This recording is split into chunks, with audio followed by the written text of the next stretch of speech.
Welcome to my channel. आज हम बनाएंगे बनाना एग की रेसिपी।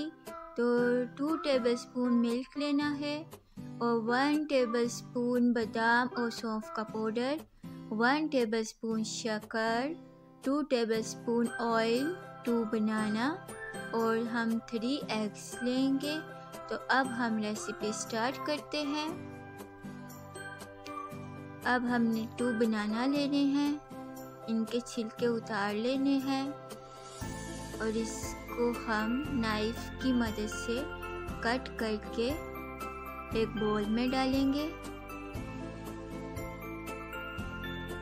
हमने